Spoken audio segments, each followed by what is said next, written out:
और अनिल त्रिवेदी शिवसेना शिंदे गुट से हमारे साथ जुड़ गए हैं। अनिल जी, अब तक के रुझानों का क्या मतलब आप निकाल रहे हैं? अभी तक के रुझानों का मतलब यह है कि परिवर्तन होने जा रहा है और महायुति का विजय होने वाला है। परिवर्तन होने जा रहा है मतलब ठाकरे ब्रदर्स फ्लॉप हो जाएंगे? उन्हें जनता ने ही उनको फ्लॉप कर दिया है, हमें कुछ करने की आवश्यकता ही नहीं पड़ी। जनता ने ही उनको उनकी जगह दिखा दी है। तो असली शिवसेना कौन? ये जनता तय कर देगी आज शाम तक। शाम तक आपको उम्मीद है कि हर निकाय में आप ही लोग जीतने जा रहे हैं, जितने भी चुनाव हुए अलग अलग निगमों में? हिंदू हृदय सम्राट शिवसेना प्रमुख बाला साहब ठाकरे जी के विचार जो लेकर आगे एकनाथ शिंदे जी बढ़े थे, आपने देखा लोकसभा में और विधानसभा में उन विचारों को ही बढ़ाकर आगे की, अब ये मिनी विधानसभा पूरे 29 महानगर पालिका जो हैं, आप उसको एक मिनी विधानसभा कह सकते हैं। तो अगर आप मिनी विधानसभा कह रहे हैं तो इस जीत का सेहरा किसके सिर पे बांधिएगा, देवा भाऊ या फिर शिंदे साहब? ये दोनों की महायुति है। ये दोनों की महायुति है। इस देश के प्रधानमंत्री का ये विजय है। ये शिवसेना प्रमुख हिंदू हृदय सम्राट बाला साहब ठाकरे जी के विचारों की ये जीत है। जनता का जो विश्वास है। एक जवाब नफीस से भी ले लेना चाहिए। नफीस अंसारी, संभाजी नगर में ओवैसी की पार्टी पीछे चल रही है, जहां पर तमाम वोट बैंक की बात की गई, हिजाब की बात की गई, ओवैसी ने बड़ी बड़ी रैली की, लेकिन कोई फायदा होता हुआ नजर नहीं आया।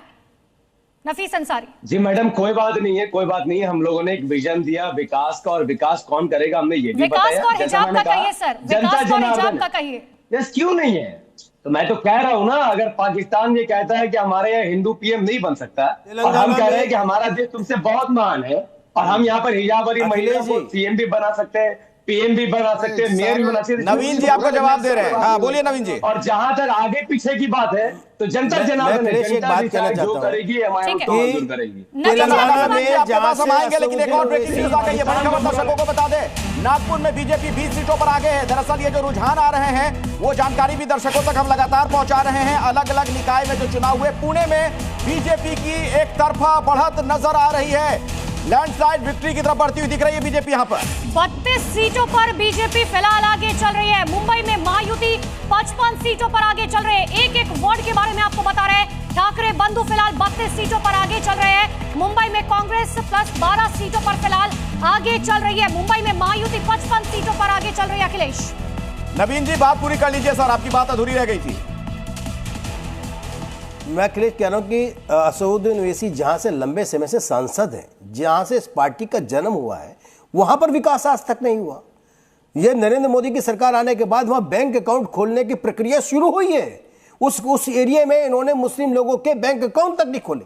लोगों को कोई सुविधा तक नहीं मिलती थी, किसी प्रकार का कोई जानकारी नहीं हुआ करती थी, और ये कहते हैं कि विकास करने के लिए अब यहाँ पर हिजाब की बात कर रहे हैं। ये कैसी व्यवस्था की बात कर रहे हैं?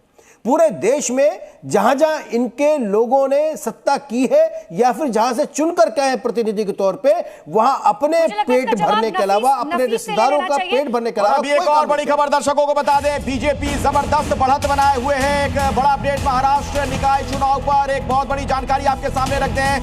बीजेपी 250 सीटों पर अभी आगे चल रही है।